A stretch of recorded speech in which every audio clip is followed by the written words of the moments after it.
Call meeting in order. Y'all please rise. May I ask you to join me in a moment of reflection on the business that's for us this evening. Please join me in pledging allegiance. Pledge allegiance to the flag of the United States of America and to the republic for which it stands, one nation, under God, indivisible, with liberty and justice for all. Clerk, please take the roll. Alderman Bassett. Here. Alderman Violet. Here. Alderman Clifford. Here. Alderman Key. Here. Alderman Cromartie. Here. Alderman McDowell. Here. Alderman McGovern. Here. Alderman McGrogan. Here. Mayor St. Clair. Treasurer. All right, fine. Special presentations tonight. Under the consent calendar, we've got a number of items. The approval of minutes of the City Council meeting from July 21st, 2020, along with the approval of payroll and offer list for the period ending July 17th, 2020. And then the approval of tag day request for the Knights of Columbus to conduct their annual Tootsie Roll Drive fundraiser in the City of Palos Heights on Friday, September 11th, to Saturday, September 12th. The approval of tag day request by Powers Fulfillment Club to conduct their annual Candy Day fundraiser in the City of Palos Heights on Friday, September 18th, Saturday, September 19th. The approval for tag day request from Kiwanis of Palos Heights to conduct their annual Peanut Day fundraiser in the City of Palos Heights on Friday, September 25th, along with the approval of a tag day request from Blue Cap to conduct their annual fundraiser in the City of Palos Heights on Friday, October 2nd and October 3rd. Is that entertain a motion to approve the consent calendar? So moved. Is there a second? Second. Roll call. Alderman Violet. Yes. Alderman Clifford. Alderman McGrogan. Here. Alderman Lewandowski. Aye. Alderman Cromartie. Yes. Alderman Bassett. Alderman McGovern. Aye. Alderman Key. Yes. All right, no seal bids tonight. Just a couple remarks tonight, if I may. As you know, we're trying to get back to some normality if that's at all possible. We have been conducting the weekly farmers market. Has been very well received. A lot of people have come and taken advantage of the farmers' wares that are being serviced at the municipal parking lot on Wednesday mornings. And then this coming Thursday will be our first concert in the park at Memorial Park. So that'll be at 7:30. So I ask that you please social distance there and everywhere else throughout the city, and also wear a mask whenever possible. Just keeping with everybody and best wishes for the safety of people in Palos Heights. I mean, that's what it's all about. I mean, not just yourself, but people who you come in contact with. That's the least we can do for our fellow residents. That's all I have. City Clerk. City Treasurer. Thank you, Norfolk. City Attorney. Communications. Anyone? Council? Mr. Mayor, Yes. I'd like to make a request to move planning and zoning to the last line to follow water and sewer. All right, fine, no problem. Citizens wishing to address the council? Anyone here? There first. Come up to the Diaz podium and give your name and address, please.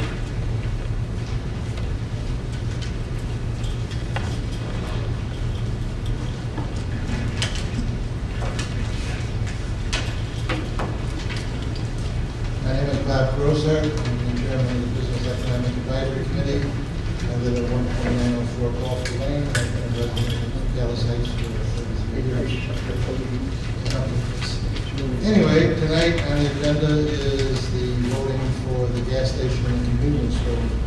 And really, I believe there's two important decisions that are going to be made tonight on August the 4th. First one will be, we are going to vote for or against the gas station and convenience store. But I think you're also ratifying what you believe the purpose of the comprehensive plan is. I look back and I said, you know, being an alderman is a very responsible job. I mean, part-time and a lot of hard work, and we commend you for taking on the job.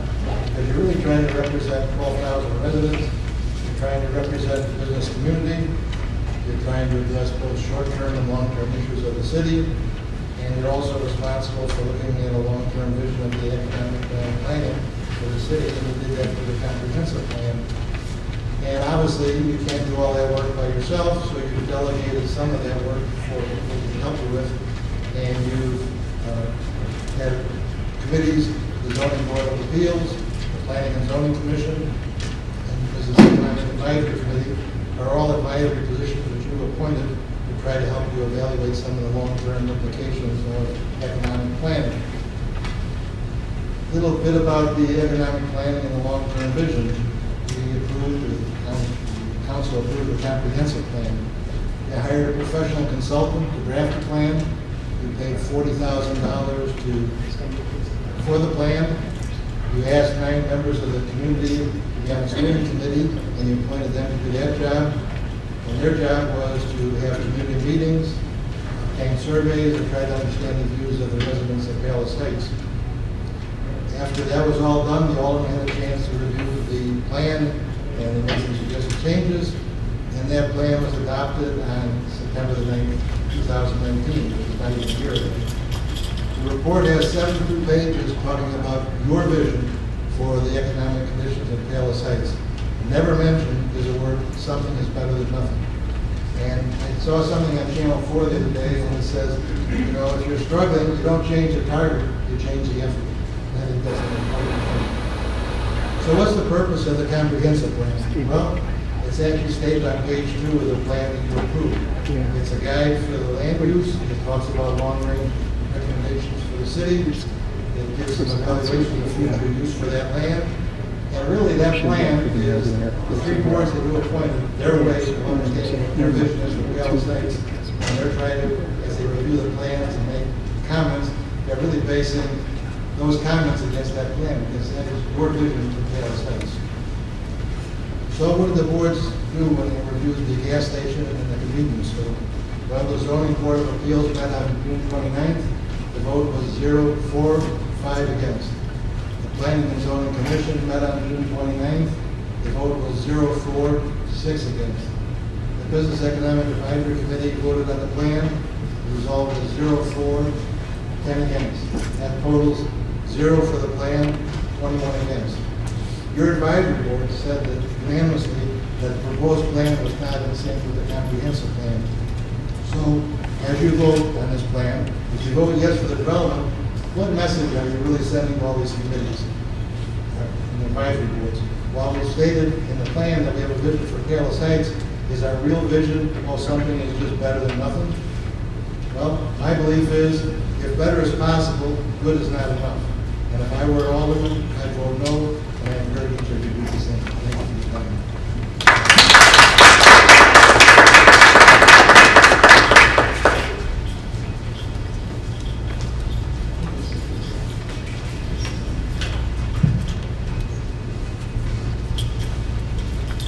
Good evening. My name is Dave Courtwright. I live at 12513 South 74th Avenue, Palace Heights. I am here to answer any questions regarding agenda item number 10. What is this? Thanks.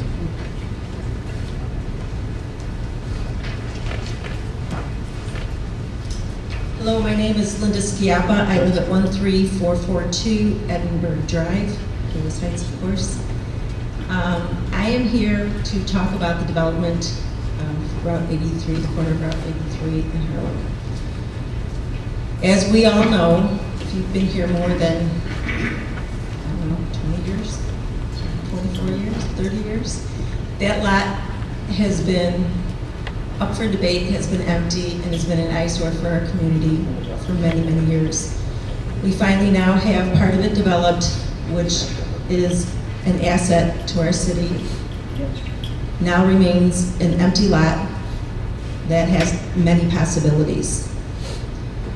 We have been a patient group in this city waiting for something great to happen. I don't see a 7-Eleven / gas station something great. It's actually, we have a gas station at every major intersection throughout our city. As you all know, if you listen to the news, there's a big push against fossil fuels. I believe that the future of fossil fuels and the sale of fossil fuels is going to be greatly diminished in the future. Are we looking out for the future of Palace Heights? Or will it be just one more eyesore that we need to deal with down the road? I know that it's a attractive revenue, easy fix. Say, yeah, it's something it's bringing in more revenue to the city, and woo-ha, we should be happy. I'm not happy, because if you put a gas station there with a convenience store, what's gonna go behind it? Nothing better than that. It's gonna be just good enough for Payless Heights. And I think the residents of this community deserve something better than it's good enough for Payless Heights. If you remember years ago when Mona Lisa used to be in that adorable little shop on the opposite corner of Route 83, we were promised it was going to be a gourmet food market. I don't know about you, but I don't consider a 7-Eleven a gourmet food market. There was also a time when we had a liquor store that was approached to us and said it was going to be an upscale liquor store. It was less than that. I would just like you all to think long and hard before making this decision tonight. This very important decision. That's going to be a permanent decision, and it is the gateway to our city. It's the living room of our community. It's the entrance to our home. Please think long and hard before you vote yes, because the money seems good. It's not good enough. Thank you very much.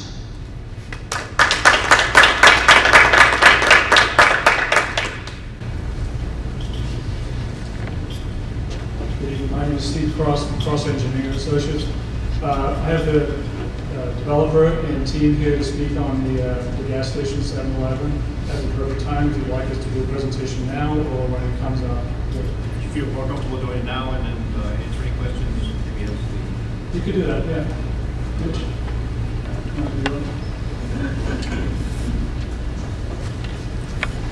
I know you've made some changes and some answers to the...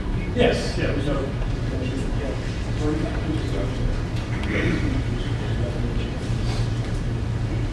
Did you swear me in, or? Hi all, I'm Mitch Goltz. I'm principal owner of GW Properties. We're the applicant and co-developer of the proposed 7-Eleven for Route 83 Harlem. We're excited to be here before you guys tonight. We work very closely with ownership and staff for many last months to might make some changes to this plan to take into consideration some comments from the village or from the community. And we'd like to get into a little bit more details so that you can all see. So I'll let Steve kind of go through some details and I'll take that up here.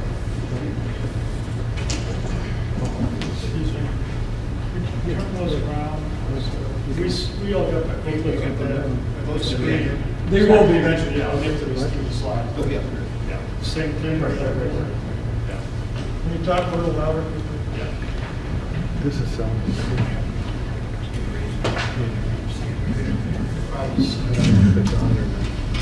Okay. I'll try to talk loud. Hopefully that will be good enough. Okay, I'm a civil engineer for GW Properties, and I've worked on this property since 2015, since Spectrum bought it and developed it, so I've got a lot of history as far as the project is concerned. So we're here for the PUD for the 2-lot subdivision, as well as a special use for the gas station. I just want to clarify on the agenda item 13, it talks about a retail building on the north lot, and this time we're not looking for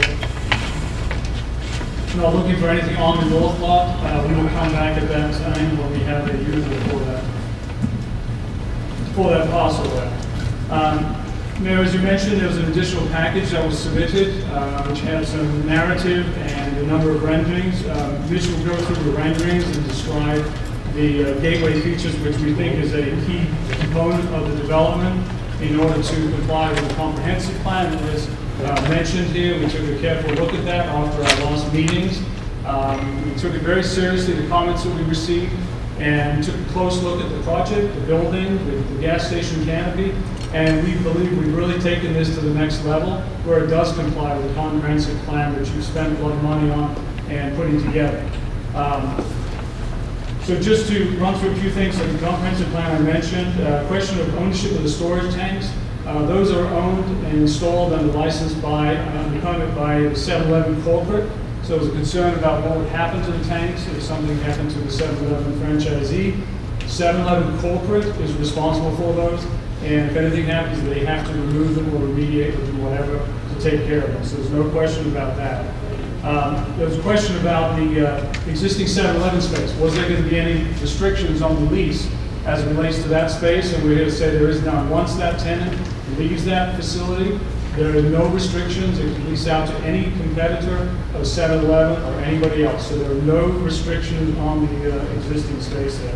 And then Mitch can talk about later on any restrictions, or the restrictions that may be on the future lot to the north. That was another concern, whether that would be severe restrictions that would limit leasing out the space on the north and finishing the development up with a building that I don't look at it as behind. I know it's been mentioned a number of times that that building is behind the 7-Eleven. But if you notice, it has frontage onto Harlem Avenue. There's a right-in, right-out access there, so it really is a frontage as opposed to behind the 7-Eleven. So I just wanted to point that out.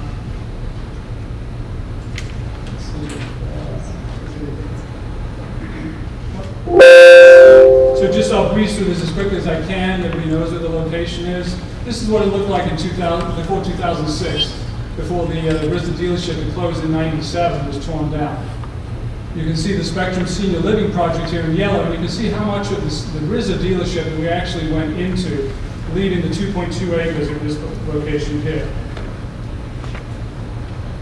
This is the senior living site, and then in yellow you've got the commercial lot that's left. And this is what it looks like today. It's still under with the construction of the Spectrum, but generally that's the site there. Okay, so the Spectrum Mixed Use PUD is a 9-acre, 2-lot subdivision. And that's what's important to keep in mind here, that this is not just a commercial development. It's not just a commercial PUD. This is the Spectrum PUD. It's a 9-acre development. It had to all be done together because there was significant costs that were associated with developing this. This 2-acre piece just didn't suddenly become viable. Millions of dollars were spent to do roadway improvements, detention ponds, water main crossings. So I won't bore everybody with all the details of that, but there was significant money invested in it to get this property to be developed at this point in time. During the PUD process, so this is the 2-lot subdivision. We've got the Spectrum building here, commercial lot, and then we've got the detention pond for the entire facility all the way at the east end. This shows the Spectrum PUD. Again, the commercial here. The intent was that we would come back at a later time, such as today, to present this. We showed a concept plan, but it was never anything that was formalized, and now we're here back in front of you for the final stages of this development. As part of the negotiations with IDOT, we were able to get the 3 access points on College Drive here, the main access in the middle, which is the full access, and 2 right-in, right-out. We also have approval for a right-in, right-out over here. This is key because this is the shared entrance. So we have a driveway that's constructed all the way to the north property line, but it butts on the common lot line here that allows access all the way along that property wherever access is needed. So this is the 2-lot subdivision, lot 1, lot 2, and we're looking at the gas station convenience store located on lot 1 here, which is 1.2 acres, and you can see we have our access opposite Spectrum driveway here. We've also allocated a spot if we wanted to bring in another access in line with the right-in, right-out, or anywhere along this part of the property line, we could come in around the back if we had to. So we have developed this plan in conjunction with making it as flexible as possible for any future development for the future development of lot 2 there. Mitch will talk about these brown shapes here. This is all the gateway feature that we developed since the last meeting, since the Planning and Zoning Commission meeting and the ZBA. We came up with a gateway feature. We realized after we took a close look at the project, we realized there was something missing. We went back and looked at the plan, and this is what we developed. So there's a significant investment of gateway feature along College, up Harlem, as well as all the way up to the north end of the property. So what we're looking at building is all of this as part of the gas station lot. And that will create your vision as you drive south across the bridge, and you see that on the left-hand side as you're coming down. And we've got some really nice renderings to show that. The building materials for the convenience store here and the landscaping have both been designed in conjunction with the Spectrum project. So again, it's an extension of the PUD. Similar materials, same landscape architect has designed this project, who designed the Spectrum project. So we try to make this a comprehensive sort of mixed-use development, which is what the comprehensive plan calls for.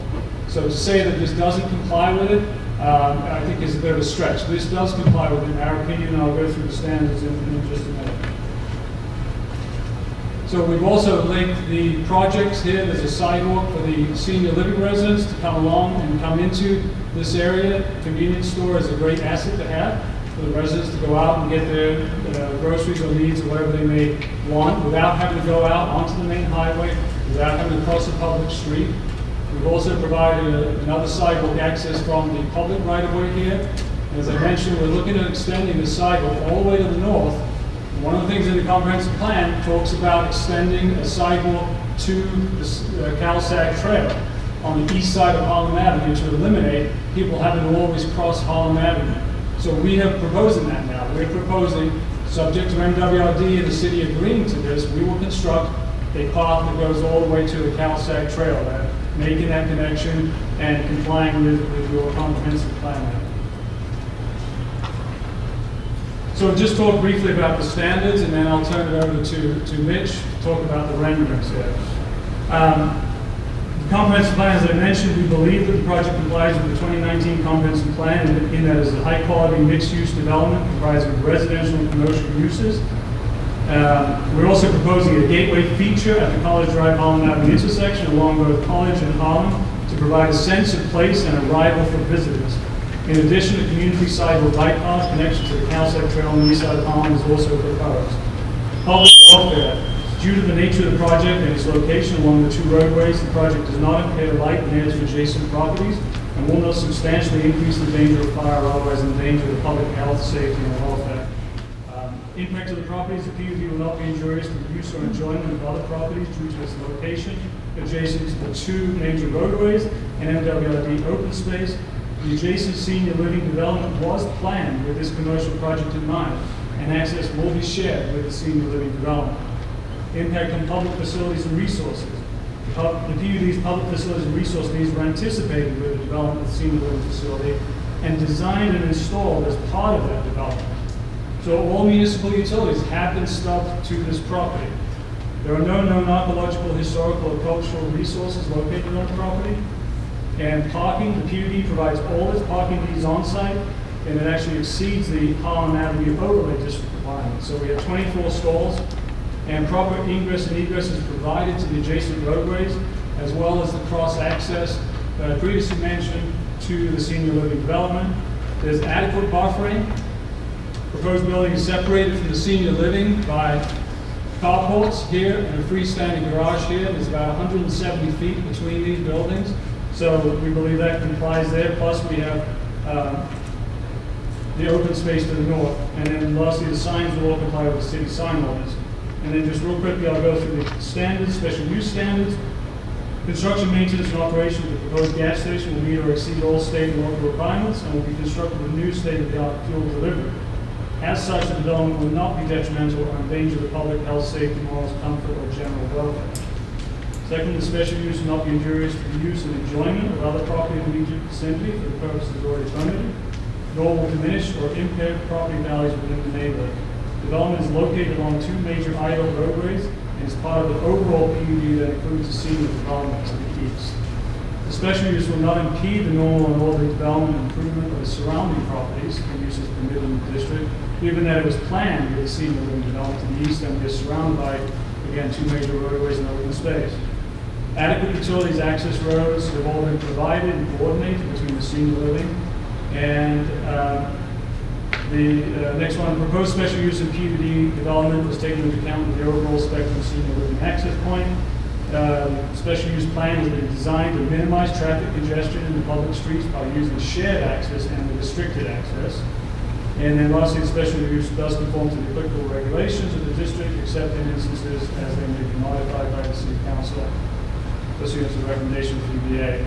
So those are the basic standards there. So I think let me turn it over to Mitch to kind of get into the meat of the renderings and explain the vision that we have and show how it meets the standards there.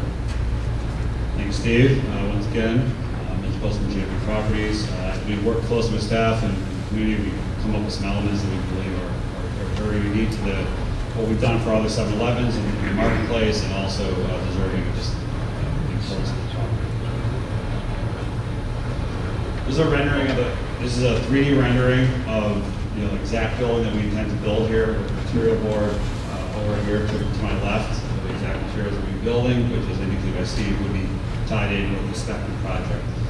We thought it was important to do some 3D images just to give some vision of what we see this looking like upon completion. There are many elements within the 7-Eleven project that we could be going above and beyond what we've typically done in other municipalities, and we've included a pretty substantial feature on the corner, continuing all along the property to the north and east. We would put halo sites on there, as we indicated in prior meetings. We would work closely with staff on what that element looked like. I think this would be a welcoming addition to the corner, and we really tie this into what is surrounding it, to the panel directions. So zoomed in rendering of the hard corner facing northeast. Brick elements, very expensive across the entire length of the property. This is an image of what it would look like on Harlem, closer to the corner. You can see full brick on the side of the building, 7-Eleven.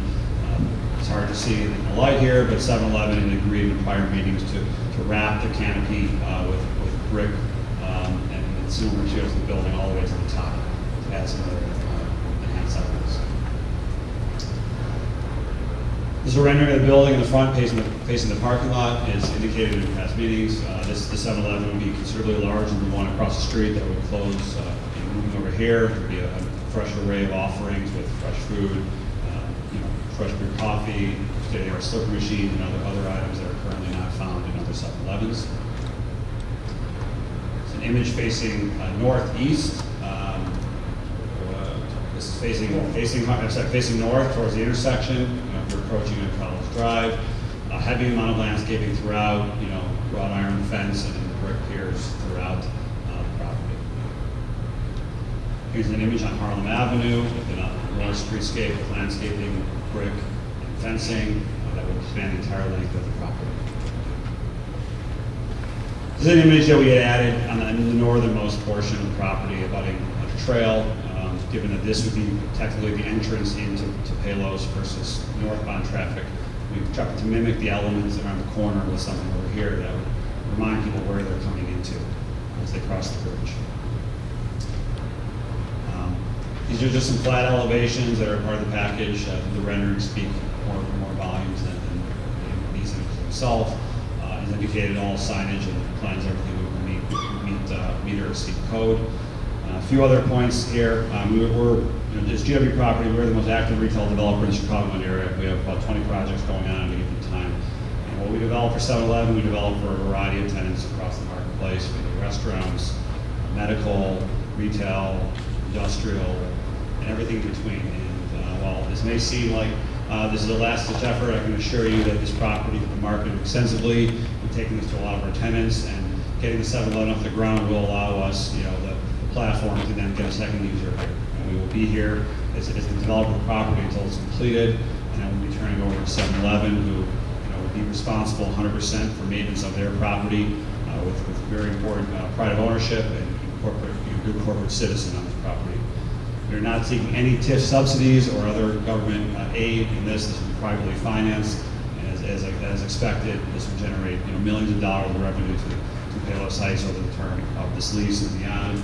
And we're very proud to be here. 7-Eleven does have locations in Palos, and they would look to stay here and expand their footprint and be a good corporate partner. So happy to answer any questions now or later.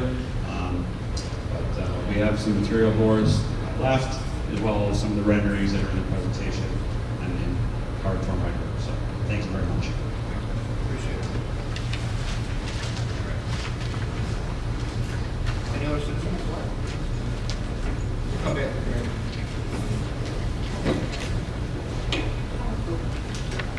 Hello, my name is Denise Hiker. I live at 57 Country Square Road in Hills Heights. Just a follow-up to the gentleman. It did say it was a mixed-use development, yes, but not the mixed-use development that we all thought we were going to get when Spectrum signed up. We're very happy with the senior center. We're very happy with that, but it's not what we were thinking. It's still a gas station. I love what you did. That's very nice. You put all this together, But we have 5 gas stations in town currently. We have another 7-Eleven gas station in town also. We have 3 more gas stations that are a couple blocks within the city. I just don't see how this really is going to help us or enhance our city by putting another gas station here. I think I was at that meeting when it took us, I think Linda said earlier, it took us a long time to get this developed, this corner. We are patient. We have waited for the right thing to come here, and we're very happy this is. But we're not happy about another gas station. So I hope that people think about that, because it's going to be a long time. If this goes in, it's going to be a long time before anything else goes in there, just another gas station. Not something I think we were all thinking of that would be at a gateway position in our community. And as Bob mentioned, that we spent a lot of time and a lot of effort looking at the properties we do have in our city. We don't have a lot of vacant property in our city. We really don't. We have empty storefronts, but we don't have a lot of vacant property where we can build something we want. And this is not something anyone I have talked to so far really wants. Thank you very much. Mr. Mayor, I'd like to ask Mr. Goltz to give me a question.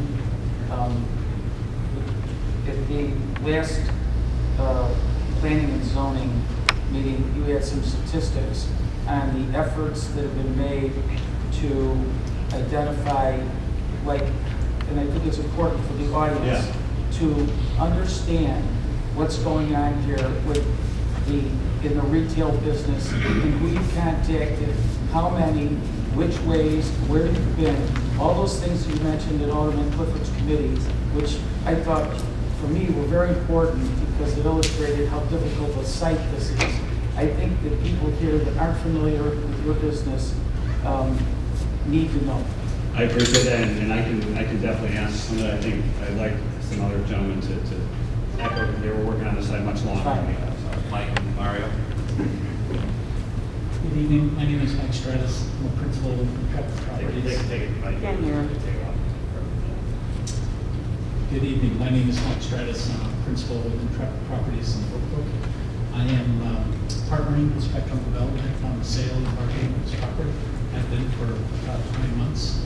I actually participated in another development with them in Burr Ridge.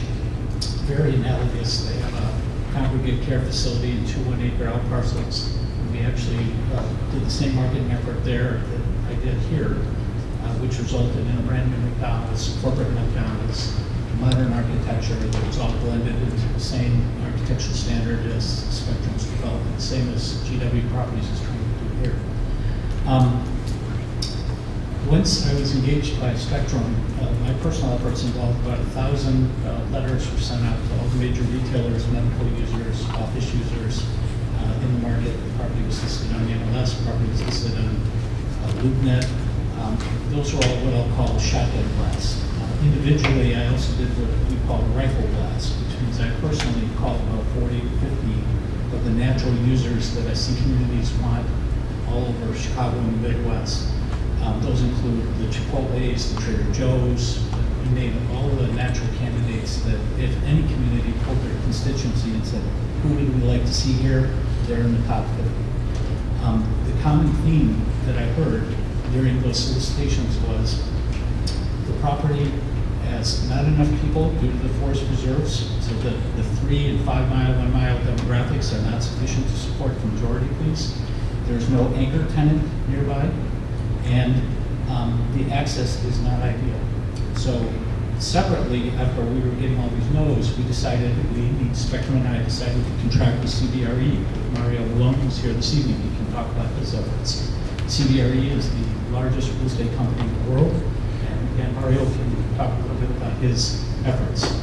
I do want to point out a couple of things, though, while I have the microphone. Number one, I think it's important to stress that both Spectrum and I, and GW and Mario, maybe to say that these have been good faith efforts would be an understatement. We all realize that the vision for the community, for many people we've heard, is higher, or at least the expectations are higher. But I can tell you that Spectrum has been extraordinarily patient. They've had this property for a couple of years. As you heard from Steve Cross, I think that they've invested about $55 million in this project.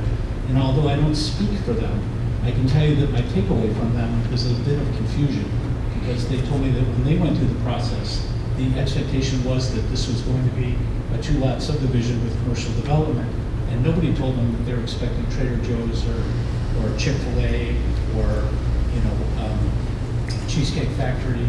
It was always expected that if it complied with the standards and the terms of the PUD and the city's ordinances, that they would be able to sell it and develop it, which again, it was their expectation when they took out the financing to build this beautiful. So again, they're not here to speak for themselves, but I wanted to throw that into the atmosphere because that's the takeaway I'm getting from them is confusion. Why is this a problem now that we've done what we've said that they would do? Last couple comments. Again, the comprehensive plan. I'm on my 21st year as a planning commissioner in my 3rd community. I get the comprehensive plan. We think that this is consistent with the comprehensive plan. And I've seen gateway definitions and 25, 30 zoning ordinances throughout my career, and all of those refer to an architectural theme and standard. They don't talk about a use. Nobody here has ever to date told me, Mike, we really want a medical building, or we really want a bank. Nobody has identified it. The only comments we've heard are disproving the negative, or we don't want 7-Eleven. Nobody's told any of us, I don't think, what it is that would be more desirable. So with that, I'd like to hand it over to Mario, who again, his efforts, completely overwhelm mine. Thank you.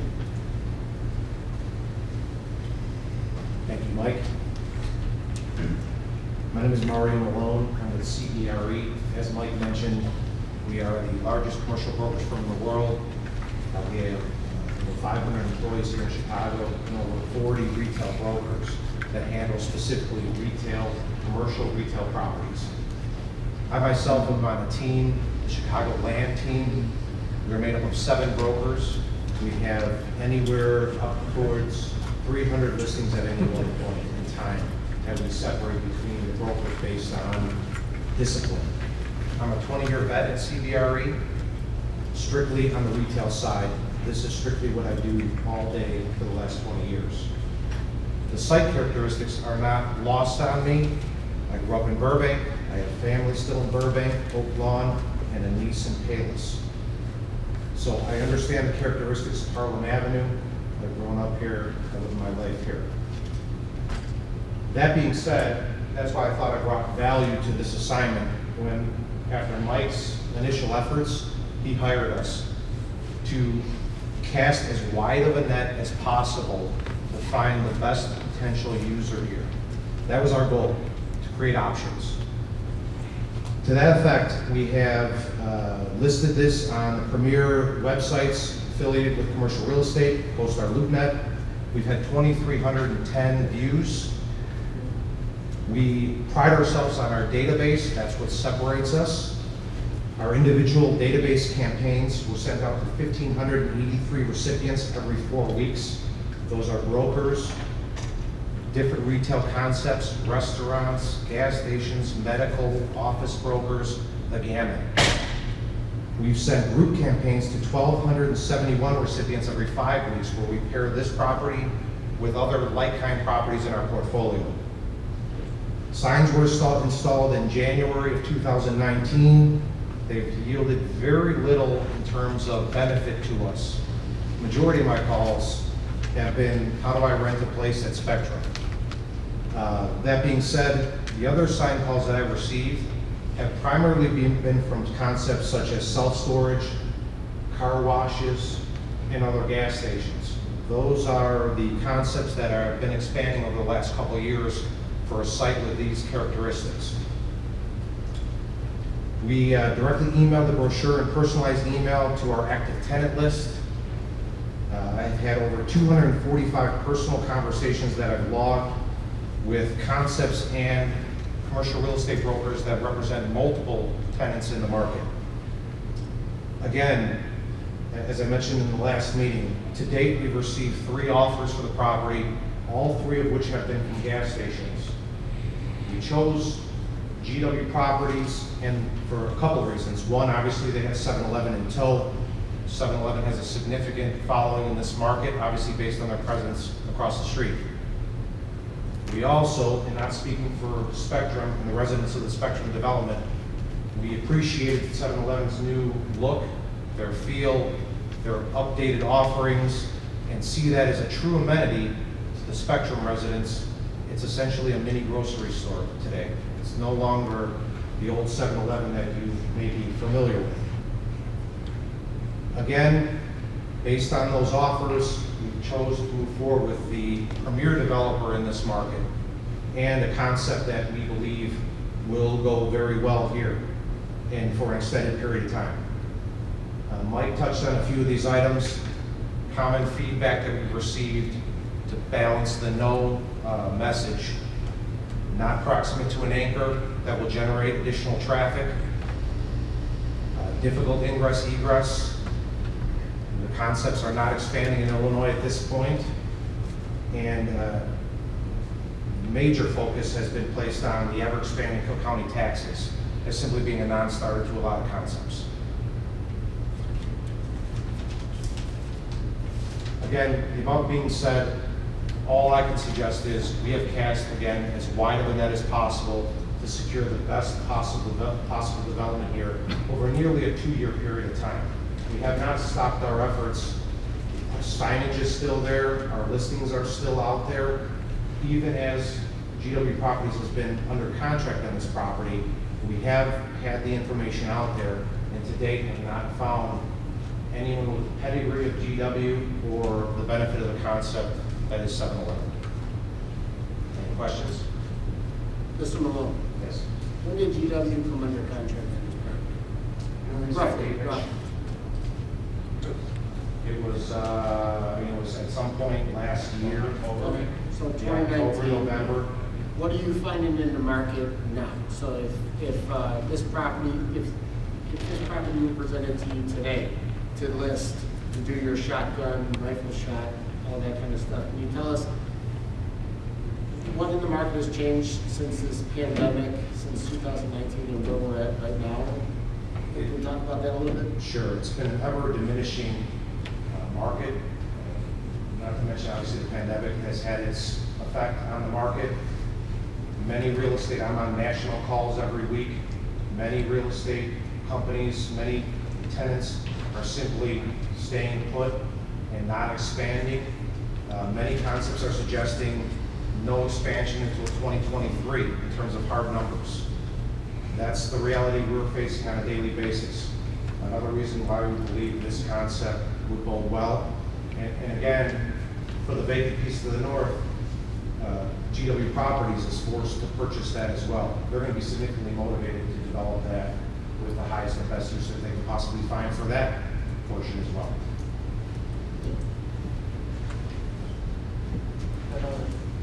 Another thing, Alderman Cook and I were just looking at a couple of notes from his meeting, and if I recall, didn't your group offer as well to help the city enhance our Lake Catherine area by making a donation, improving some of the pathways, and I think since this isn't a vibrant community for people with bikes, in fact, the bike store, I don't think he has any bikes for sale because of what's going on with COVID. And so I think that it's important, and it's also getting more and more difficult for all operations to receive donations. So if you could comment on your efforts in donations, I think the residents in the audience, many of which I know, would be interested. Yeah, I mean, absolutely. I mean, I think, we're cognizant of wanting to be good neighbors of the community. And, some of the features that were included in the renderings, the gateway features, and there's, you're talking about, six-figure expenses to beautify the property and far beyond what, we would need or desire for any of our users. So, we indicated that we'd be happy to participate in a donation to Lake Catherine and really try to beautify this property to the extent that the vision had been established with, the wider walkways along the sidewalk, the connections to the trail. So, while the use may not, be as exciting to some that may have been envisioned, I think it's important to point out you can't let perfection hold up progress. And this is a site that, there's great visions and plans for.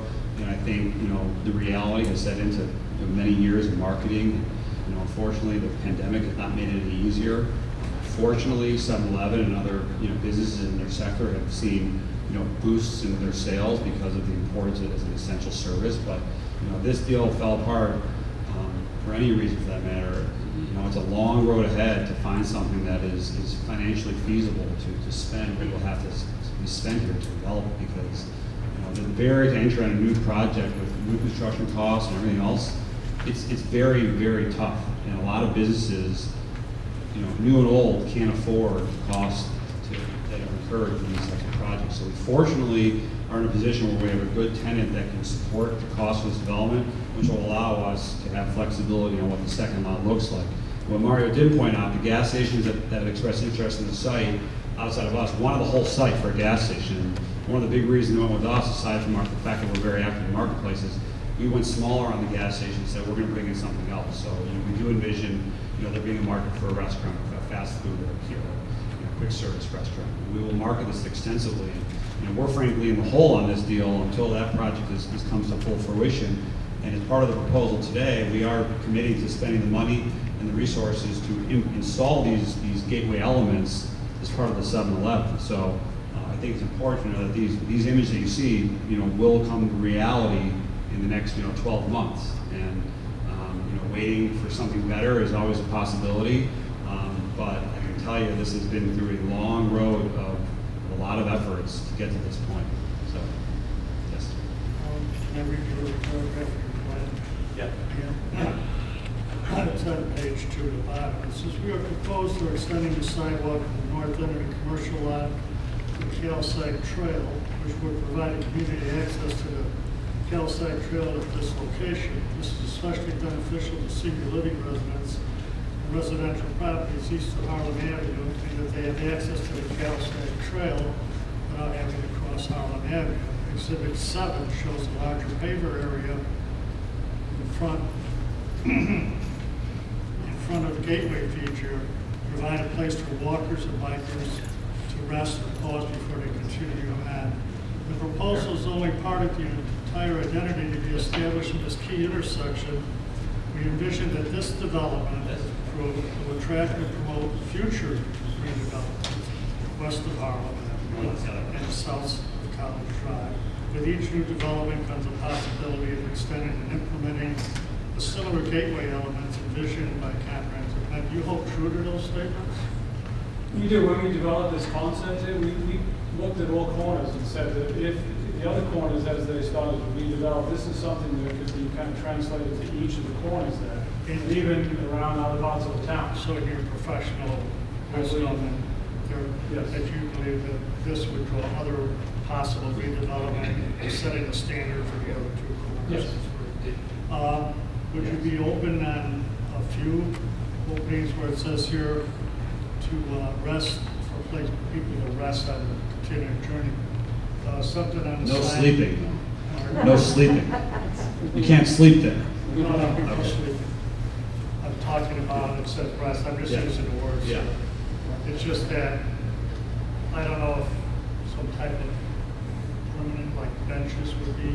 Well, actually, I want to point out, yeah. the height of this wall was actually designed to be like a seaport. Oh, So if you actually look at the detail there, we wrote the pavers right up to the wall, so you could actually put your bike on a kickstand, you could sit on the wall, take a break. I mean, okay, that's, because you can't see that kick out, that's what you're talking about, right?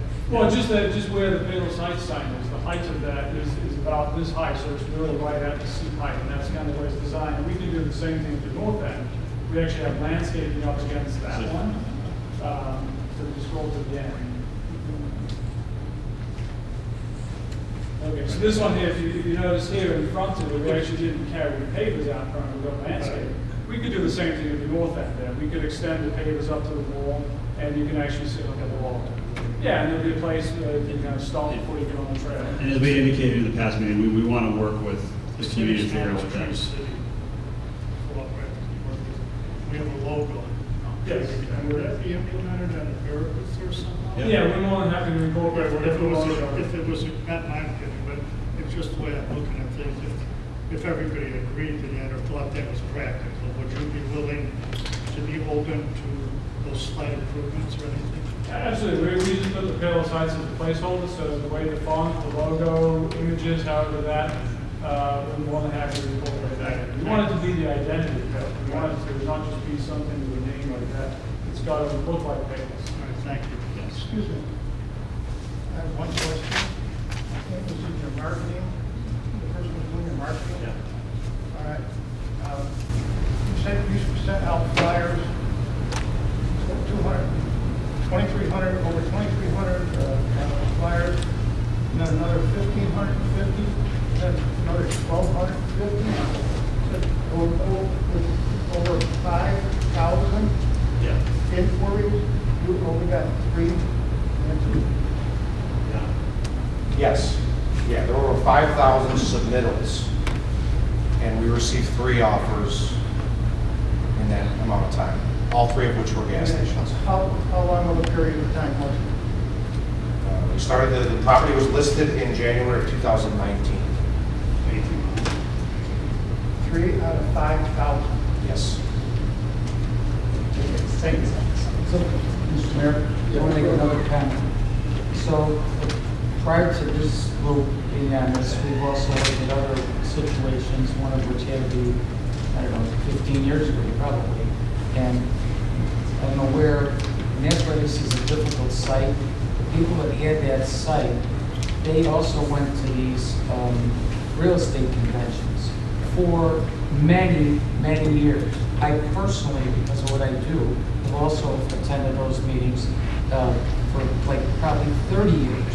There's like 50 to 60,000 people that go to that convention every year, except for this year. It's going to be the first year it was not held because of the COVID. My point is, during that time that the other group had it, they had a booth there, and they had renderings of the plans that they were going to do.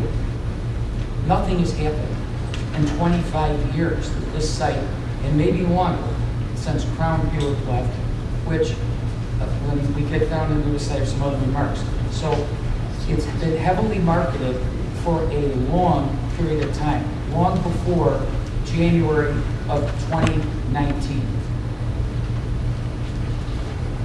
Mr. Mayor, I've heard that hundreds of times, and I think it's unfair to even talk about the property that was. The property that was isn't any longer. The property that was has been mostly developed. The property that is a completely different situation. We haven't given that property a chance to be, in my eyes, to be put on the market to see who's interested in it, what could happen. I know in the meantime, the virus has certainly made a negative impact on everything. However, to say this piece of property has been for sale for 25 or more years is very, at the least, misinformed. And I think it's not genuine to say such a thing. I personally feel that something is not always better than nothing, and we should have had a plan of our own in place long before sitting at this table, listening to this proposal. Mr. Mayor, if I may make a comment, I think I'm the longest serving alderman on the city council. I've seen this property time and time again with a developer coming in and being refused. This is the second senior living. Everybody wanted retail, and then retail went down under. I don't see anything. I've heard everybody wants something better, but nobody has come up with an idea. Trader Joe's doesn't want to come here. Panera Bread doesn't want to come here. And then we had a group that was wanting to boycott Jewel. Well, when you hear that, and you're a business looking to come to Palos Heights, you're not coming if somebody's going to boycott you if they don't like you. So I've given my opinion, and I respect everybody else's opinion, and I certainly hope we can move forward. Thank you. One other question, please. Yes. 7-Eleven that's on the southwest corner of Route 83, the one that's in existence now. Will that be the same owners and managers? Yeah, so, We're gonna take over thank you for bringing that up. So 7-Eleven is a big corporation. The stores themselves across the Chicagoland area, and frankly the country for that matter, are run by local business owners, franchisees. No different than a Subway or Dunkin' Donuts, they're franchisees. The operator that's across the street now is in the top tier of operators in the entire 7-Eleven system across the country. It's called an Emerald operator. May not mean anything to you or I, but within the community of 7-Eleven, that's like, best in class operators. This owner across the street would be relocating here for a bigger and better store. He'd be relocating here, that store will close, the current owner of that shopping center will release that out. So it'll be the same operator, who runs a great store, will be the one that'll be running this store on a long-term basis. Okay, this is gonna go into a 4,000 square foot 7-Eleven? Yeah, so a lot of the 7-Elevens that are out there in the marketplace are most likely at some point a white hen that was converted over to 7-Eleven. 7-Eleven has gone through a complete rebranding over the last several years, and the new brand of 7-Eleven is much bigger, it's fresher, it's brighter, it's cleaner, and the offerings that they have there are considerably more than what a lot of these older ones have. So food, they have cold brew coffee, they have a ton of different drinks you can get, fresh made sandwiches, made to order deli. So it's a much bigger offering than what's in there now. The current store is not capable of handling the type of equipment and offerings that they have. So this is an increased footprint. And I think it's part of the reason why Spectrum likes this as part of this project is it really is an amenity to those that are in that community. And it's, some may look and say, I don't know, it's something like, it has all the daily good, all the daily need items there. So if you're in the community, you walk there, you can get probably whatever you need without having to go too far. So this will be filled with a lot of different products. Thank you. In response to Mr. Mayor, there have been ideas set forth for that property, for that corner. I believe we had several plans that we requested and we paid for and we agreed upon. And we debated and we spoke to, and we have an opportunity to do something there. And by the way, if I may say, I would never ask you for money to offset whatever it is anybody's doing on that corner as a side issue. But I think with the opportunities we have with Lake Catherine being in such close proximity, and even the idea that has been long spread of a gateway to Payless Heights, I don't look at this as the end of development in Payless Heights. I looked at this site as the beginning of development in Payless Heights.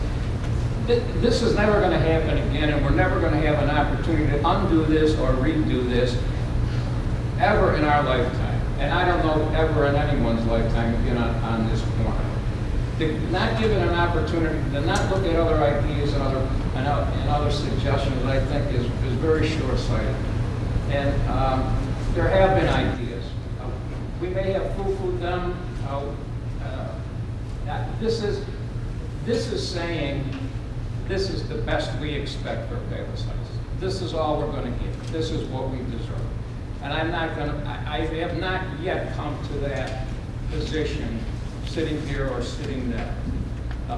So I just can't see the enthusiasm for this, and I just can't see offering up options and changes and alterations even before a vote has taken place, even for a suggestion of a vote. Realistically, I can't see this council doing anything except voting no on this personally, because sitting on this council and sitting there for some 25 to 30 years, I don't think I've ever seen a unanimous vote on all the committees involved except the zoning board, a zoning committee, a negative vote running up to the committee and then the council overturning that and going some other direction.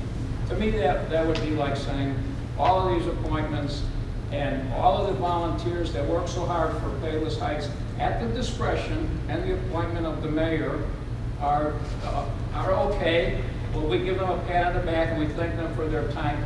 And as long as they're step-locked with our thinking. If you're not, well, thank you for putting your time in. Thank you for your sleepless nights. Thank you for all the events that you've lost, you missed out on, and all the research you've done to make your decision. But we're sorry. We're obviously smarter than you. We know what you want. We know better what you want. And all of the calls that I got on my phone are not in favor of this proposal. But that's okay, because I can go back to my constituents and tell them, we know better what you want than what you're telling us. So this may be it. I mean, this is the saddest thing that I can imagine happening to a gateway that I've been listening to for the last 15, 20 years, a gateway. This is the beginning of the gateway of Palos Heights. So, I mean, I can only hope. With Alderman, I would like, to speak to a little bit of that. And I think, it's the saddest thing you've seen compared to the current status that's been this way for how many years? I mean, we're not here before you fresh, saying this is the greatest thing to happen since sliced bread. I mean, this property's been out there, all these ideas, these studies, those are all great. But you know what? They're ideas. And you can pay anyone you want to say what you'd like to see here. The fact is that we're here before you with a plan that we can actually execute on, and while it may not be what some may see as their favorite choice, ideas aren't going to just come out of thin air to actually get implemented here. And the barrier to new construction is very high, and this has been out there, and this has been listed for a very, very long time. I'm not quite sure there's any idea that hasn't been explored here. And if we could be here sitting with 3 restaurants, we'd be here with 3 restaurants, but they're not there right now. And COVID is not an answer, is not an excuse for why we're here. We've been working on this far earlier than COVID, but you know what? COVID is making it a lot worse. Our business is struggling. A lot of businesses are struggling, and to go put something in here that is going to hurt some other business. This is a relocation from them across the street. You want us to put a pizza restaurant in? Well, you know what? The Giuliani's across the street is going to suffer. So we believe that we are bringing something here that will not be taken away from the community. It will be really greatly enhancing not only the aesthetics of the site, but offering amenities to the community at large by some of the improvements that we're willing to offer on our dime. We are not asking for $1 from Palos Heights. So if Palos Heights wants to buy this property and turn it into a park for the community, then you should contact Spectrum and offer to buy it for them. But at this point, we are privately financing this and trying to do all these improvements now to add more to Palos Heights. So, thank you. We've got one last comment, and we've got the rest of our council member to choose. I've sat here through a lot of this. Just a brief history. I believe in giving you a fair chance. We're here to draft this, which just means we're taking in what you're saying tonight. 2 weeks from now, dissect all his comments and add, make a final decision on the adoption of it. But over the course of that lot, in the history of things, it turned out the Walgreens, the spectacle of the 127th Harlem, nail salons, too many of them, don't want them. North Point, biggest thing, we hit that lot a long time. Public outright issue, too big, don't want it, building's too large. And last but not least, that Alderman Key helped me with it went. It's the only Alderman that went with me. So the Casey Mold, 92% retail. 92% retail stores. And the answer was no, because the issue was not popular. Bank. It ain't a bank. Insists. If it ain't that, now it's going to be 7-Eleven. If it ain't 7-Eleven, it's going to be something else later. But I'll tell you this. I just about took my pants on and spanked me that night. There's people here that made comments pro and for. And I took it bad that we didn't give that gentleman the fair opportunity to at least present a site elevation like this was. What we did to him, I'm not going to let that happen again. I'll move on with this and see what I have to say. I haven't made my mind up completely. I'm still there. This is a draft. But just because of that main issue there, that could have been developed. A bank. The bank, because they pay retail sales tax. Trace pays this there over 15 years, and we'll let square footage of what we get on retail tax. So we made up for that. But it's here, there's comments in there before the comments. And I'd just like to let you know that I think you deserve at least the consideration of 2 weeks, what you want to call a cool off, let everybody dissolve what was taken. The final vote will be in 2 weeks, so there we go. Thank you. All right, let's keep moving with it. All right, thank you. All right.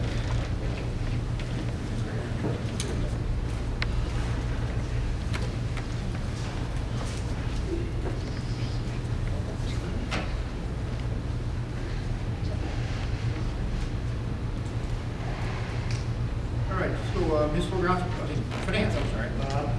Oh, I'm sorry. Mr. Mayor, is there a possibility for additional Sure, go ahead. comment? Okay. I apologize. You can turn in. A random brainstorm. Thank you all for hearing me. My name's Anthony Pachobo. I live at 12000 South 69th Avenue. And just very briefly, and I haven't heard this verbalized yet, although everybody's smart and has already thought about it. We've talked about 5 gasoline stations in this town. This might be 6. Does Can Palos Heights support 6? Or does this find attractive development siphon off, no pun intended, the business from one or more of the others, and then what are we left with? Business is business, capitalism is capitalism. What a great country. This is fantastic, you know. And we have at least a couple of those gas stations, and I'm saying this with all kindness, I'm not trying to be hurtful, but they are not particularly attractive operations. They look a little shabby, but they are in business, and they have functioning tanks in the ground, and if one of them, let alone 2 of them, business slows down to the point where they can't stay in business, then we here in Palos Heights don't have 5 gas stations anymore. We may only have 3 or 4, but we have empty shells of former gas stations with the consequences of trying to ever redevelop those sites with tanks in the ground and things like that. So I hadn't heard that, and I just thought I'd offer it. So thank you very much for the opportunity. all right, Finance, Mr. Mayor, there's no report right now. Public Safety, Alderman Pepper. Mr. Mayor, the only thing I've got to bring up is the masks. Ladies and gentlemen, please start wearing the masks. We've had 3 days, 4 days now, in the south suburbs where our percentages is going up. And we are now at a higher percentage in the south suburbs than the city of Chicago. Our rate was almost hit 6%. The city of Chicago is still sitting at 5.4. We're 0.5% over. We have to turn around and start educating ourselves. We can't slow down. We're tired of this. I understand it. Everybody's tired of wearing these things. Everybody's tired of doing it. And everybody's getting sicker. So let's put these masks back on. If you're in a building, wear it. If you're anywhere, wear it. If you're a building owner or the manager or anything, and you see somebody walking around without that mask on, tell them, put it on. If you're a customer and somebody comes up next to you and doesn't have the mask on, well, you're the customer, so you can't really turn around and tell them, but you can tell them, get 6 feet away from me. So please, let's start in our own town, start fighting COVID-19. We need it. A lot of our desks come out of the nursing homes. I will gladly admit that. But we've got to start getting back on the course. Start fighting the worst of what's supposed to be written. This will drop the property on the Paso. Paso. Yes, Mr. Mayor. Item number 7 on the agenda, motion to adopt an ordinance authorizing the sale at auction of vehicles owned by the City of Palos Heights Public Works Department. Second. Moved by Alderman Basso, second by Alderman Komarski. Discussion. Roll call. Alderman McGovern. Yes. Alderman Key. Yes. Alderman Violet. Yes. Alderman Clifford. Alderman Basso. Aye. Alderman McGovern. Yes. Alderman Lewandowski. Aye. Alderman Clark. Yes. Item number 8, motion to approve the replacement of a broken salt storage garage door opener with tracks and maintenance on a second door by Hobbs, Dock and Door in the amount of $7,462.67. Second. Moved by Alderman Basso, second by Alderman Komarski. Any discussion? Roll call. Alderman Violet. Yes. Alderman Clifford. Aye. Alderman McGovern. Yes. Alderman Lewandowski. Aye. Alderman Komarski. Yes. Alderman Basso. Aye. Alderman McGovern. Yes. Item number 9, motion to approve the hire of Temple Display to install and remove 63 pole-mounted holiday decorations around the city in the amount of $8,069.75. Second. Moved by Alderman Basso, second by Alderman Komarski. Any discussion? Roll call. Alderman Komarski. Yes. Alderman Basso. Aye. Alderman McGovern. Yes. Alderman Key. Alderman Violet. Yes. Alderman Clifford. Alderman McGovern. Yes. Aye. That's the end of my report, Mayor. Clifford wants to go later. Recreation, Alderman Key. Thank you, Mr. Mayor. Just the mayor did mention that we have a concert this Thursday. Just reminding that to go to that concert, you need to pre-register, call the rec department. Very easy to register. You just give your name and they'll reserve a spot for you. And then on the 20th of this month, they're having another concert, the Chicago Experience.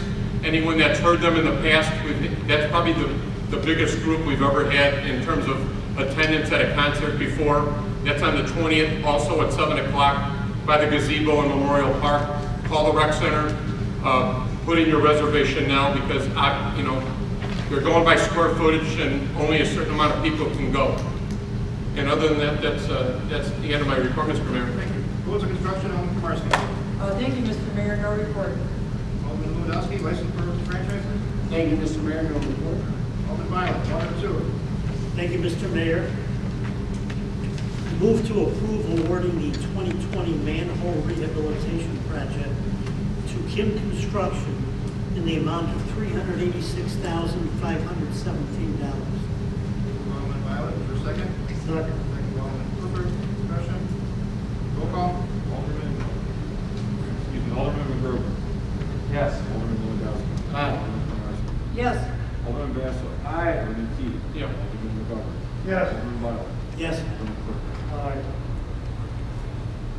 Move to approve awarding the 2020 CIPP lining project to Instituform Technologies in the amount of $181,902. Alderman Violet, is there a second? Second. Second, Alderman Clifford. Discussion. Roll call. Alderman Violet. Yes. Alderman Clifford. Alderman McGovern. Yes. Alderman Komarski. Yes. Alderman Lewandowski. Aye. Alderman Basso. Aye. Alderman McGovern. Yes. Alderman Key. Yes. I also move to approve proceeding with M.E. Simpson for the year 2 of 3 for the hydrant flow testing in the amount of $16,320. Alderman Violet, seconded by. Second. Alderman Lewandowski. Discussion. Roll call. Alderman McGovern. Yes. Alderman Violet. Yes. Alderman Clifford. Alderman Basso. Aye. Alderman Key. Yes. Alderman McGovern. Yes. Alderman Komarski. Yes. Aye. I move to approve a payment to RJN Group for professional engineering services rendered in the month of June 2020 totaling $7,977.50. Alderman Violet, second. Alderman Lewandowski. Discussion. Roll call. Alderman McGovern. Yes. Alderman Basso. Aye. Alderman Key. Alderman McGovern. Yes. Alderman Violet. Yes. Alderman Clifford. Alderman Lewandowski. Aye. Yes. I move to approve construction engineering services from RJN Group for the 2020 CIPP lining project in the amount not to exceed $23,400. Second. Moved by Alderman Violet, second by Alderman McGovern. Discussion. Roll call. Alderman Lewandowski. Aye. Alderman Basso. Aye. Alderman Komarski. Yes. Alderman McGovern. Yes. Alderman Key. Yes. Alderman Violet. Yes. Alderman Clifford. Alderman McGregor. Yes. And finally, I move to approve the extension of services for the 2020 on-call engineering with RJN Group in the amount of $10,000 for a total of $25,000. This is a $10,000 extension to the original amount of $15,000. Alderman Violet, for a second. Second. Second by Alderman Lewandowski. Discussion. Roll call, please. Alderman Clifford. Aye. Alderman McGovern. Yes. Alderman Basso. Aye. Alderman Violet. Yes. Alderman Key. Yes. Alderman Kromarski. Yes. Alderman McGregor. Yes. Alderman Dow. And that's the end of my report, Mr. Mayor. Alderman Clifford, planning and zoning. Thank you, Mr. Mayor. Number 11, motion to adopt an ordinance allowing setback variance 3100 Kiowa Lane. Allow for a building extend 3 feet beyond the building line, fence 10 feet beyond the building line, and return it perpendicular to the northwest corner of the house. Either pool or the fence will extend into the required 20-foot yard with a 2-block setback on Comanche Drive. All subject to review by the city engineer. All subject to review by the city engineer and other conditions listed by ordinance. Second. That all responsibility be accepted by the homeowner, any future work done on the easement that may have an effect on the existing. Moved by Alderman Clifford, second by Alderman Key. Discussion. Roll call. Alderman McGovern. No. Alderman Basso. Aye. Alderman Key. Yes. Alderman Violet. Yes. Alderman Clifford. No. Alderman McGregor. Yes. Alderman Lewandowski. Aye. Alderman Kromarski. Yes. Motion passes. Jack, go back to 10. 10. Skip ahead. Yeah, I'm going with one. I'm just saying, number 11. Yeah. Number 10, motion to adopt an ordinance zoning change from R1 residential to B1 business for the purpose of a law office to operate at 12624 Ridgeon Avenue, subject to property reverting back to R1 upon property transfer to the entity not associated with the law office, and a certified copy of the ordinance be filed with the Cook County Recording of Deeds and a lot to the north and not to the table. Moved by Alderman Clifford. Second. Second by Alderman Key. Discussion. Roll call. Alderman Clifford. Alderman McGregor. Yes. Alderman Kromarski. Yes. Alderman Lewandowski. Aye. Alderman Basso. No. Alderman McGovern. No. Alderman Key. Yes. Alderman Violet. Yes. Mr. Mayor, given the fact that we, just before the city council meeting tonight, received a legal opinion in regard to parliamentary procedures, I make a motion that we table both 12 and 13. Second. By Alderman Key, second by Alderman Basso. All in favor? I may agree with it, does that mean we can table it for next meeting? Roll call. Alderman Basso. Aye. Alderman McGovern. No. Alderman Key. Yes. Alderman Violet. No. Alderman Clifford. No. Alderman McGregor. No. Alderman Lewandowski. No. Alderman Kromarski. No. Can I make a motion to refer it back to committee? Didn't hear that. Make a motion, we refer it back to committee, considering the fact that we just got a legal opinion that we just found out literally, here's the package that was left for me. And it changes the way we're voting. Second. Which committee you want to refer? To zoning. Planning and zoning? Mhm. Moved by Alderman Key, seconded by Alderman Basso. Jeff, you sure you wanted zoning, not the CPA, because they didn't get this plan and reviewed it or nothing? You sure that's the one you want?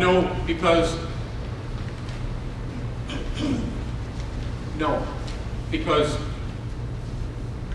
I'm not trying to be a pain. I'm not trying to even, I mean, these gentlemen probably think I am. I'm not against 7-Eleven. I'm against the gas station. And we had an understanding about a vote up until 2 hours ago. And I just want the two, until the next meeting, to have a couple conversations, which I wasn't afforded to have those conversations. This whole thing has changed. And I'd be even willing to, if we tabled this thing until the next city council meeting, I would even be willing to waive the rules and have the attorney write the ordinance and we vote on it the same night. Yeah, just a point. If we vote tonight, this is just a draft ordinance. We'll have to please do your research.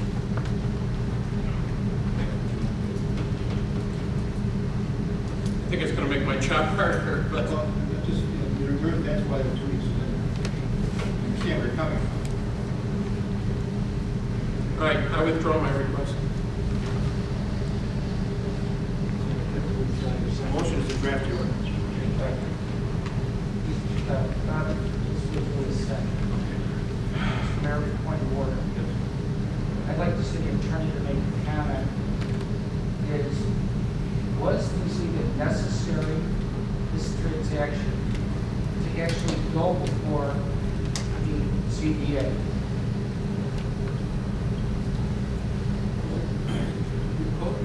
The code requires that you have a public hearing before you approve the PUD plan.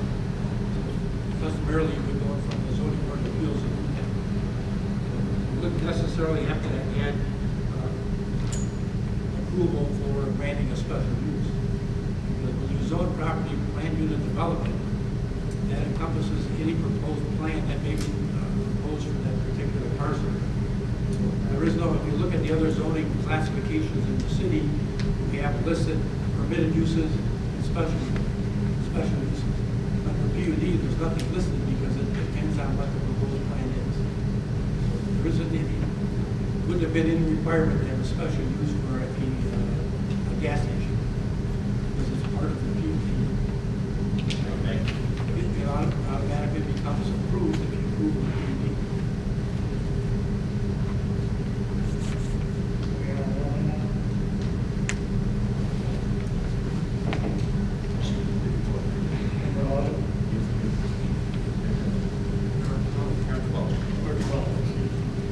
Motion to correct the city ordinance to draft an ordinance to allow 7-Eleven mobile vending at gas station to operate as a special use at 7150 College Drive, in the northeast corner of Harlem Avenue and College Drive.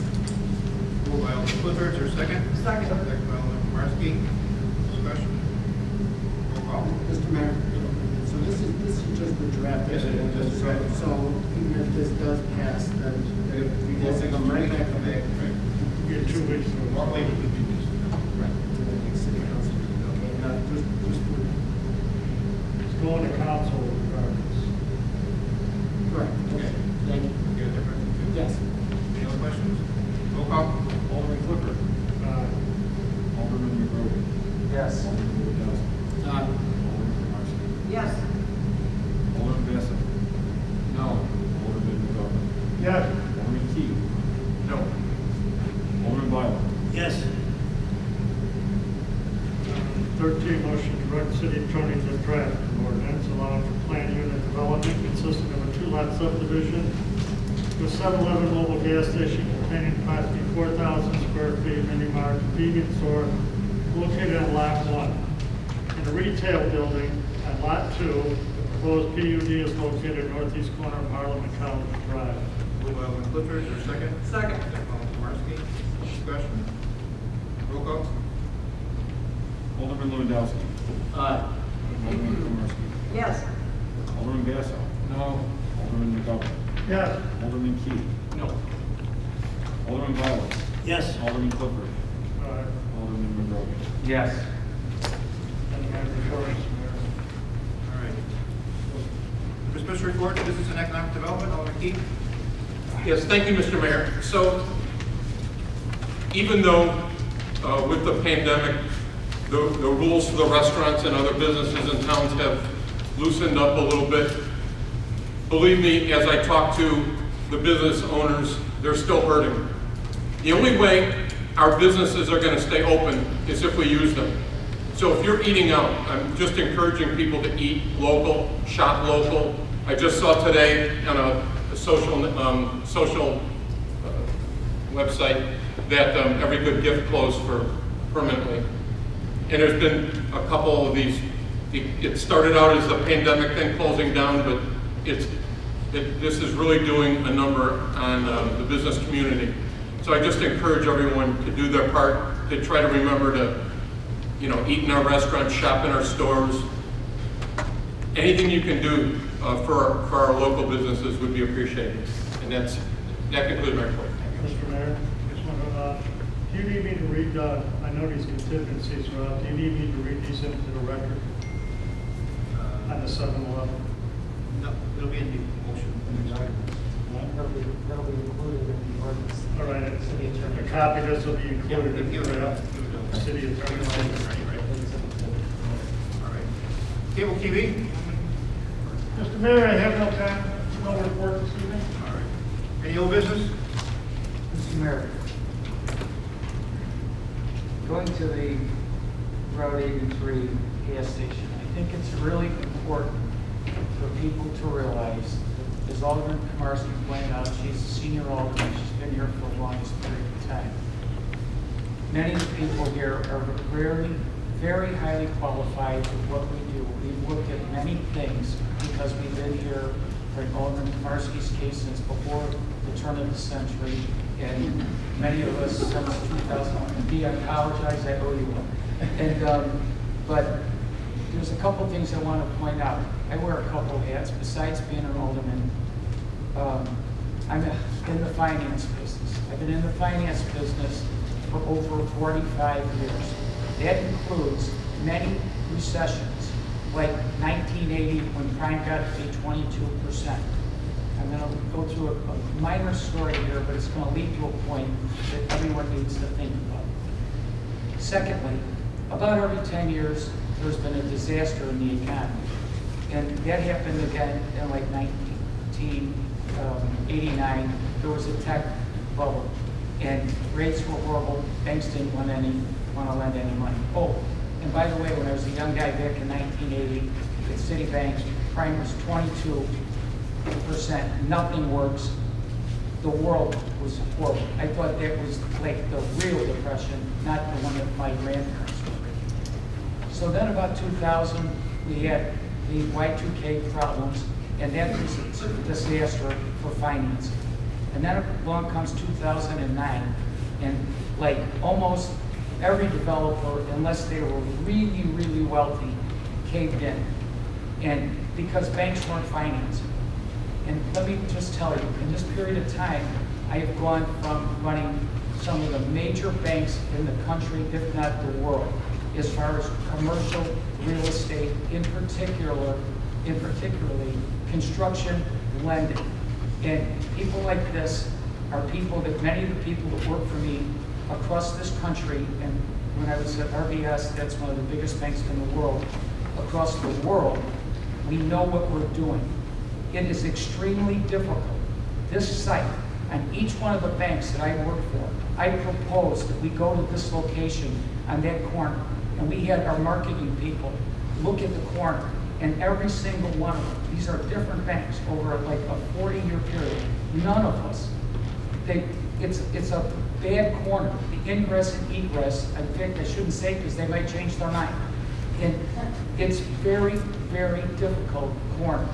And I'm telling you that the other thing is, that which they highlighted, the fact that we're kind of surrounded by forest reserves is not a good thing in retail. I will tell you that back in the late 90s, when Westgate was being talked about, there was no bankers that would touch that deal. The only reason that Westgate subdivision got done is because I lived in Payless Heights and I believed in Payless Heights. I know 5 of my clients walked away from that because they had market studies done by professional companies that said it's not going to work. You're not going to sell expensive homes in townhouses, in condominiums, in Payless Heights. Because over the years, some other developments didn't work out, including in Orland Park. So the only reason I bring this up isn't to talk about my long career, because I should be retired and I'm not.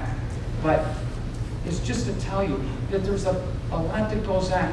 This world is like a jigsaw puzzle. When you get into building and finance, and right now, the last point I wanted to make is because of this COVID situation, most banks are not lending any money, and that's today. If it continues to get worse, it's going to be even like a bigger nightmare. And we could go back to some of those situations that I just referred to. So I really, really do think that, as Alderman Basso said, and every other person that's in favor of turning this down, you really got to be careful here, because you might get your wish. That thing could be vacant for another 25 years. You know, I don't want to hear about this when I'm on my deathbed. I think this thing needs to go, and I think we need to be positive. These developers have come forward and said, we'll make every change. Alderman Clifford was just about to read in to the record a litany, it's a couple of pages long, of all the conditions that they have to adhere to. And just lastly, because this came up one other time when Jack was talking about, no, I'm not involved in it. No, I don't finance this project. And so this is just from the heart, and I hope people listen to it. New business? Yeah, Mr. Mayor. And relating to Alderman McGovern's comments about virus being protected, the eyes now is another issue. But over last week, I made an issue out of a car show that was unauthorized over in the Dominic's lot. Nobody seems to know who run it. Nobody knows where all these people came from. We got to go all out. So the whole Dominic's lot, unauthorized lot. My view on that is, with this epidemic going on, I don't want Palos Heights to become an epicenter.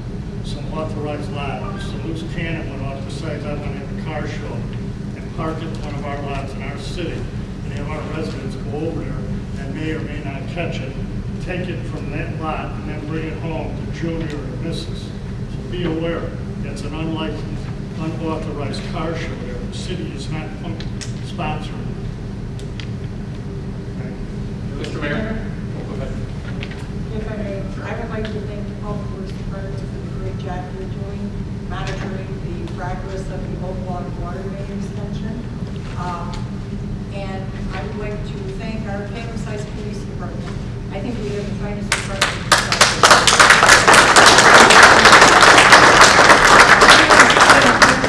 We have 4 members of the police department, 2 of which saved my life last year administering CPR. So I can't say enough about them. You do a fantastic job, the men and women. And I also want to express really our loss on David Delaney, retired from the police department. He came up through the ranks. He was here over 80 years. And I want to wish the best to Dave. And I want to thank Alderman McGovern for the great job he does as chairman of the Public Safety Committee. Thank you. Mr. Mayor, when I gave my report before on the movies and the movies that we've had, the concerts that we've had, I forgot to mention the fact that all those things have been generously sponsored again this year by C&B Bank, which is the bank right at the corner of Ridgeland Avenue and 127th Street on the southeast corner. All those concerts and movies from last year were generously sponsored by them, and they're doing that this year. And in an environment where everyone's hurting for money, we certainly appreciate a financial institution to be able to do that. So thank you. All right. Is the commission to discuss questions? Not a motion to recess to executive session to discuss personnel matter. So moved. Second. Second. All in favor? Aye. We'll be back after